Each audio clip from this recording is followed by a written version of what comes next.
अस्सलाम वालेकुम dear students and welcome to your lecture number 4। बेटा लास्ट लेक्चर में हमने जो है वो एरोमेटिक कंपाउंड्स को डिस्कस किया कि कौन से कंपाउंड्स हैं जो एरोमेटिक होते हैं। अच्छा, लेक्चर स्टार्ट करने से पहले मैं आपको जो है वो एक दो चीज़ें आपसे कहना चाह रही थी। आपने बेटा कोई क्वेश्चन करना होता है, अगर तो वो क्वेश्चन है सिंपल तो आप मुझसे इस तरह कर दें। अगर कोई बुक की लाइन है या कुछ इस तरह से है जो आपको वहाँ से नहीं समझ आ रहा तो वो मुझे जो है उसकी पिक्चर बना के भेज दें। मैंने आपसे पिक्चर बनाने का कहा, आप एक लाइन की जो है वो जो है पिक्चर लेके मुझे भेज रहे हैं। लाइन तो आपने वैसे भी लिख दी थी, ठीक है, तो आपने उस पेज की जो है वो पिक्चर बना के मुझे भेज देनी है ताकि मुझे आइडिया हो जाए कि वो पीछे जो है वो क्या बात चल रही थी उसमें, ठीक है। सो अब नेक्स्ट जो हमारे पास जो नेक्स्ट हमारे पास टॉपिक है जो हकल रूल को फॉलो हमने देख लिया कि कैसे करना है और हकल रूल क्या करता है, फिर उसके या हकल नंबर किस लिए यूज़ होता है, एरोमेटिक कंपाउंड्स को ये ओबे करना चाहिए। और इसके अलावा कि हमारे पास जो डिफरेंट केसेस बनते थे जैसे कि हकल रूल अगर फॉलो होता है तो फिर एरोमेटिक करेक्टर या एरोमेटिसिटी होती है, ठीक है, और अगर नहीं होता तो एंटी एरोमेटिक या नॉन एरोमेटिक करेक्टर होता है, ठीक है। तो आज जो नेक्स्ट हमने जो है वो देखना है दैट इज़ एनोलिन्स, ठीक है। तो अब समझ लें कि जो है ना हमने वैलिडिटी देखनी है हकल रूल की कि क्या ये 4n+2 का रूल जो है वो अप्लाई होता है बाकी सारे कंपाउंड्स में, ठीक है। तो हम इसकी वैलिडिटी देखेंगे अब एनोलिन्स के अंदर। अच्छा, एनालिन्स का मतलब आपको पता है ऑब्वियसली कार्बन के जो है वो रिंग फॉर्म में कंपाउंड्स, ठीक है, कि ये 6 एनोलिन भी हो सकता है। 6 एनोलिन ज़ाहिर है बेंजीन का होगा, ठीक है, और 8 एनोलिन भी हो सकता है, 4 एनोलिन भी हो सकता है। यानी कि जैसे मैंने आपको अभी बताया था लास्ट लेक्चर में कि हम स्क्वायर ब्रैकेट के अंदर जो है वो नंबर लिख देते हैं कि कितने कार्बन वाला कंपाउंड है ये, ठीक है, और आगे एनोलिन। जैसे कि यहाँ पे लिखा हुआ है आपके लिए, ये देखें, ये 6 एनोलिन लिखा हुआ है, ठीक है। ये साइक्लोब्यूटाडाइन जो है ये एक्चुअली हमारे पास 4 एनोलिन है। तो इसके अलावा अब मैं एक आपको जो है ना पहले ये बेंजीन वाला जो है ना ये एक्सप्लेन कर देती हूँ। इसके बाद जितने भी आगे आएंगे ना वो बिल्कुल ऐसे ही होंगे जैसे अगर आपको ये समझ आ गई तो फिर आपको बाकी भी समझ आ जाएंगे। मैं उनको सिर्फ आपको थोड़ा थोड़ा बताती जाऊँगी, ठीक है। तो बेटा वो ये कह रहे हैं कि वो कह रहे हैं कि जी हम वेरीफाई करते हैं कि क्या हकल नंबर को फॉलो करते हुए कंपाउंड्स जो हैं वो एरोमेटिक होते हैं, ठीक है। अच्छा, और मैं एक और भी आपको बात क्लियर कर दूं कि हक्कल नंबर अकेला एरोमेटिसिटी की जो है वो कंडीशन नहीं है। यानी कि सिर्फ एक यही कंडीशन नहीं काफ़ी होती कि कंपाउंड हक्कल के जो पाई इलेक्ट्रॉन्स हैं वो हक्कल नंबर को फॉलो करें। इसके अलावा भी कुछ कंडीशंस हैं, ठीक है, वो हम इन थोड़ा सा आगे जाके पढ़ेंगे, ठीक है। तो ये जहन में रखना है आपने। अच्छा, अब पहले बेंजीन की बात कर लेते हैं। ये हम जो है वो 6 एनोलिन यानी कि बेंजीन की बात करेंगे। तो बेटा ये एक टिपिकल एरोमेटिक कंपाउंड है। आप सबसे पहले तो बेंजीन को देखें जी, 6 कार्बन है। अगर 6 कार्बन हैं और वो sp2 हाइब्रिडाइज्ड हैं तो ऑब्वियसली 6 ही क्या होंगे हमारे पास अनहाइब्रिडाइज्ड p ऑर्बिटल्स होंगे जिनके अंदर एक एक अनपेयर्ड इलेक्ट्रॉन होगा। ये तो पता है आपको बेंजीन के बारे में, ठीक है। तो बेटा ये जो 6 अनहाइब्रिडाइज्ड p ऑर्बिटल्स हैं और जब ये हाइब्रिडाइजेशन में इन्वॉल्व, वैसे भी हाइब्रिडाइजेशन में जब ये इन्वॉल्व होते हैं तो उसके बाद ये आपके पास जो है वो क्या बना देंगे, जो है 3 इनमें से जो है वो आपके पास इस तरह से, ये देखें, ये आपके पास 6 टोटल जो है वो जो मोलेकुलर ऑर्बिटल्स हैं वो इस तरह अपने आप को अरेंज कर लेंगे, ठीक है। उनमें से एक मोलेकुलर ऑर्बिटल जो है वो लोएस्ट इन एनर्जी होगा, एक हाईएस्ट इन एनर्जी होगा और बाकी जो है वो दो दो करके डी जनरेट होंगे, ठीक है। डी जनरेट का मतलब जो कि सेम एनर्जी लेवल पे हैं। तो अब यहाँ से देखें आपके पास वो कह रहे हैं जी 6 क्या है, 4n+2 को फॉलो करता है यानी कि हकल नंबर को फॉलो करता है। So which completely fill the first 2 pi molecular orbital energy shell. तो यानी कि टोटल हमारे पास 6 इलेक्ट्रॉन हैं, 6 पाई इलेक्ट्रॉन हैं बेंजीन के केस में, जाहिर है। अब उन 6 पाई इलेक्ट्रॉन्स को हम यहाँ फिल करेंगे तो सबसे पहले आपको कहाँ फिल करना चाहिए, लोएस्ट में। तो 2 इलेक्ट्रॉन हमने यहाँ फिल कर दिए, ठीक है। उसके बाद आपको इलेक्ट्रॉन कहाँ फिल करने चाहिए, उससे अबव एनर्जी, और उसके अबव एनर्जी वाले जो हैं वो 2 ऑर्बिटल्स हैं जो कि डीजेनरेट हैं। तो पहले आप एक इलेक्ट्रॉन इसमें और एक इसमें फिल करेंगे, और उसके बाद फिर नेक्स्ट इलेक्ट्रॉन इसमें और नेक्स्ट इसमें। 6 पूरे हो गए हमारे पास। तो यहाँ पे देखिए आपके पास जो है वो ये एक मिनट, ये आपके पास 3 कम्प्लीटली फिल्ड हैं और ये एम्प्टी हैं, ठीक है, इसके केस में, बेंजीन के केस में।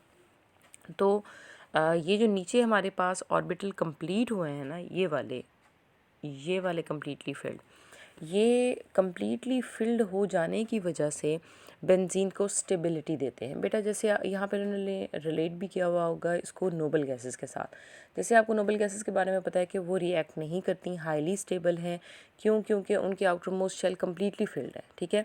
इसी तरह हमारे पास ये जो शेल्स हैं बेंजीन के, ये भी कम्प्लीटली फिल्ड हैं, और इसकी वजह से इनके अंदर अनयूजुअल स्टेबिलिटी आप देख सकते हैं, ठीक है। तो ये रीज़न है इसकी।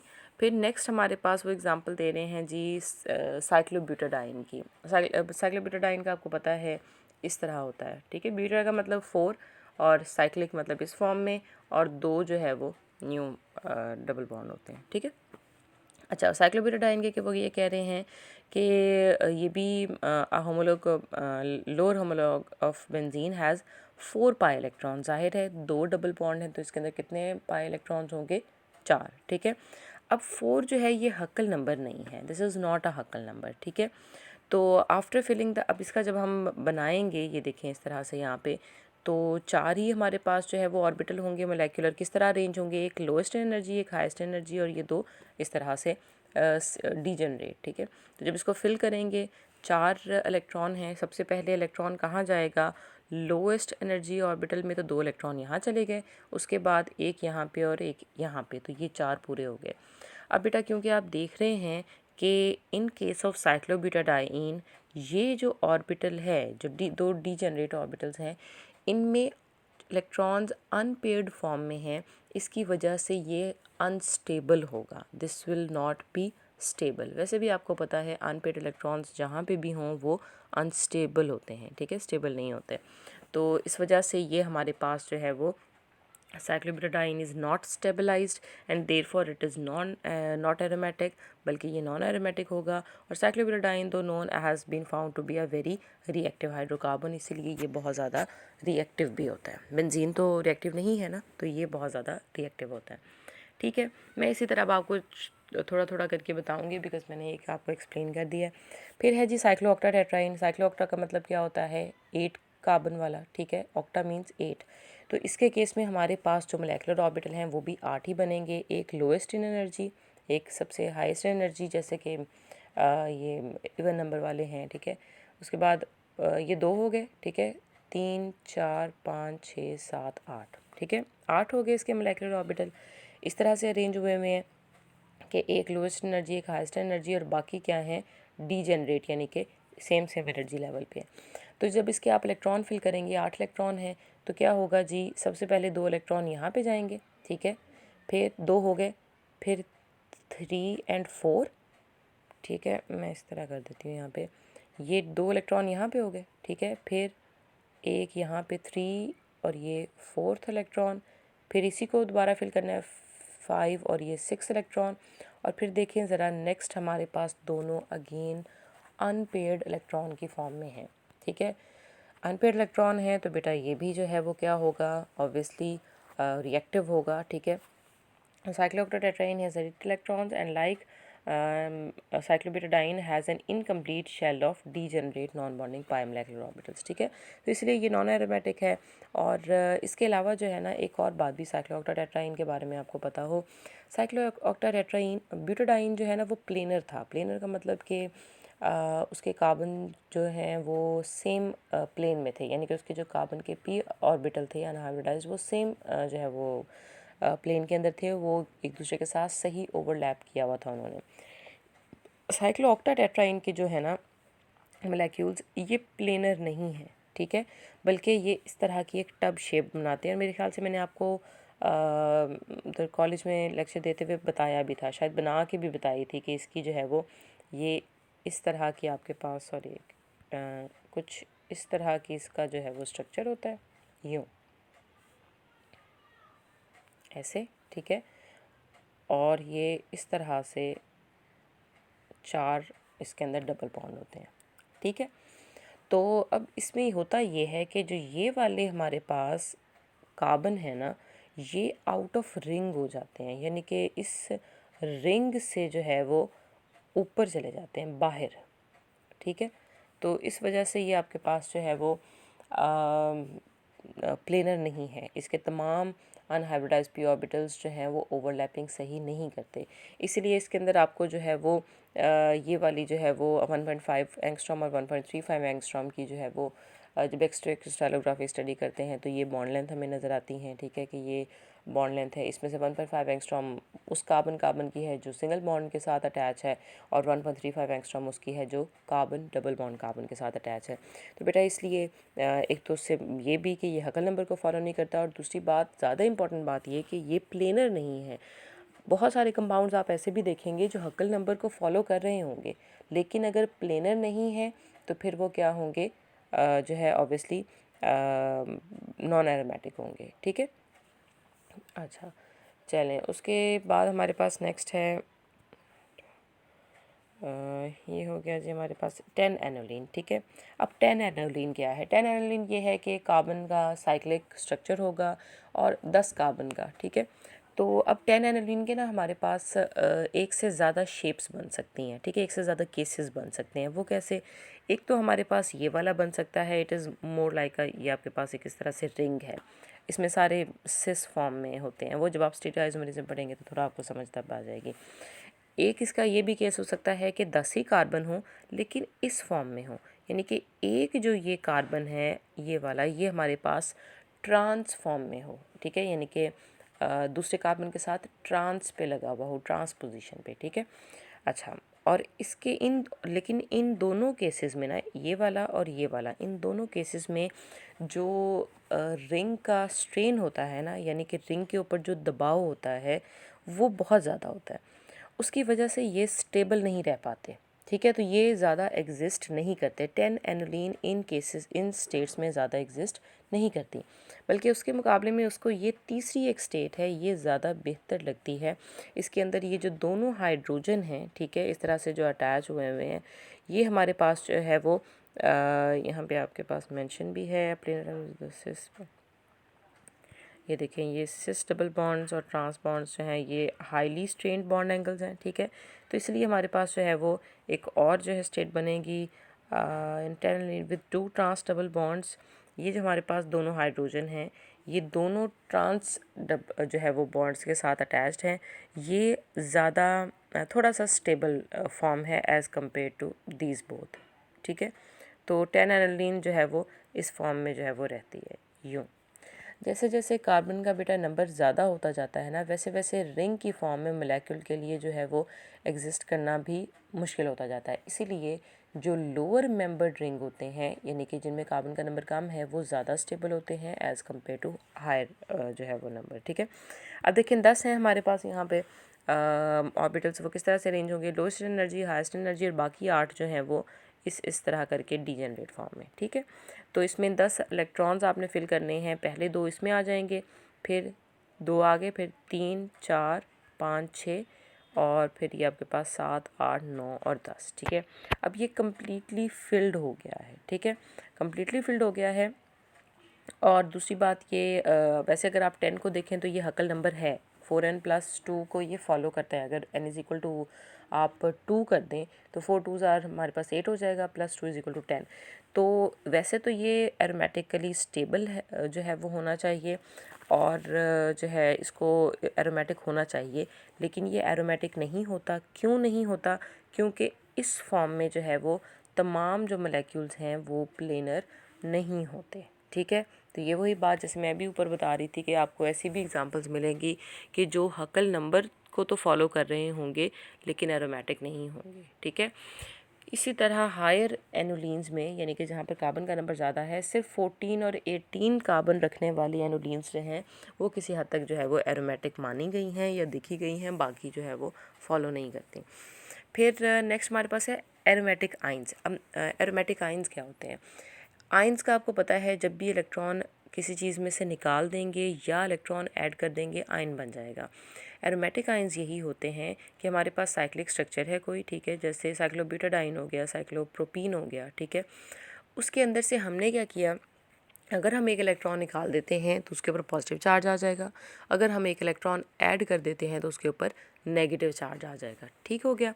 अब वो ये कह रहे हैं कि हमारे पास जो है कभी कभी ऐसा होता है कि एक जो कंपाउंड है उसमें ऑड नंबर है, ठीक है, odd number of pi electrons है, लेट्स सपोज 5 है, ठीक है। जैसे कि हमारे पास ये इसमें साइक्लोपेंटाडाइन में होता है, ठीक है, उसमें 5 हमारे पास जो है वो इलेक्ट्रॉन होते हैं, अनहाइब्रिडाइज्ड इलेक्ट्रॉन होते हैं। अच्छा, अब अगर आप उसके अंदर एक इलेक्ट्रॉन ऐड कर देंगे तो बेटा जब आप इलेक्ट्रॉन ऐड करेंगे तो अब टोटल पाई इलेक्ट्रॉन्स के नंबर कितने हो जाएंगे, 6 हो जाएंगे। तो 5 तो हक्कल नंबर को फॉलो नहीं कर रहा था, लेकिन 6 क्या करता है, करता है, ठीक है। 6 जो है नंबर ये हक्कल नंबर है।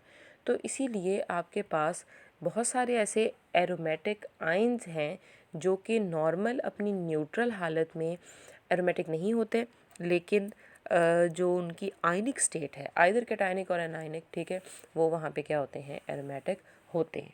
ठीक है, तो हम इसकी आगे एग्जांपल्स भी पढ़ेंगे। वो कह रहे हैं जैसे कि देखें, it's applicable to this the rings 3, 7, 11, 15 et cetera, ठीक है। ये वैसे तो हकल नंबर को फॉलो नहीं कर रहे, लेकिन जब ये इलेक्ट्रॉन को लूज़ करेंगे और कैटाइन बना देंगे तो फिर ये हकल नंबर को फॉलो करेंगे ऑब्वियसली, ठीक है।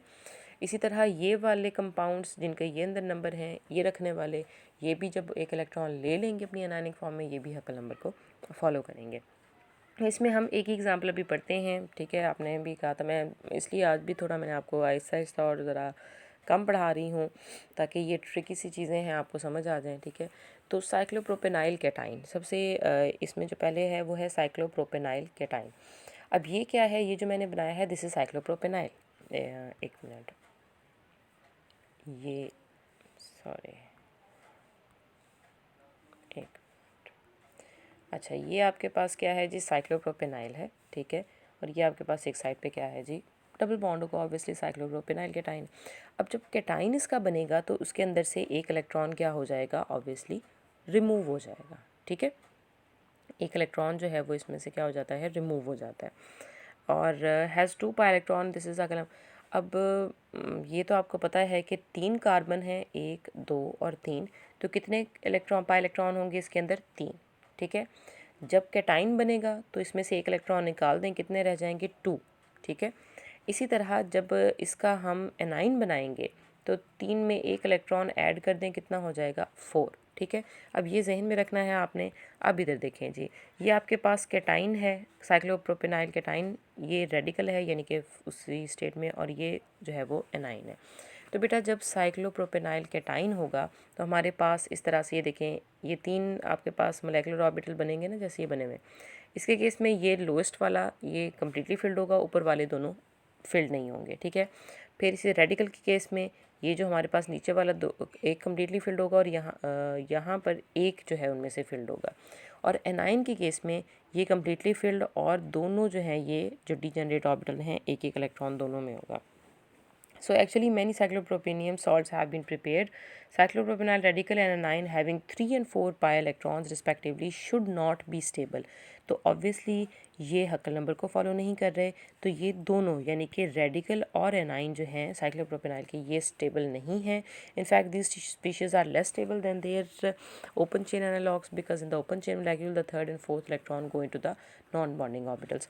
तो वह कह रहे हैं कि इसीलिए जो कैटाइन है, साइक्लोप्रोपेनाइल कैटाइन, वो स्टेबल है, जबकि रेडिकल और एनाइन जो है साइक्लोप्रोपेनाइल का वो अनस्टेबल है, ठीक है। So delocalisation in cyclopropenyl radical and anion therefore leads to destabilisation and makes the species anti aromatic, ठीक है।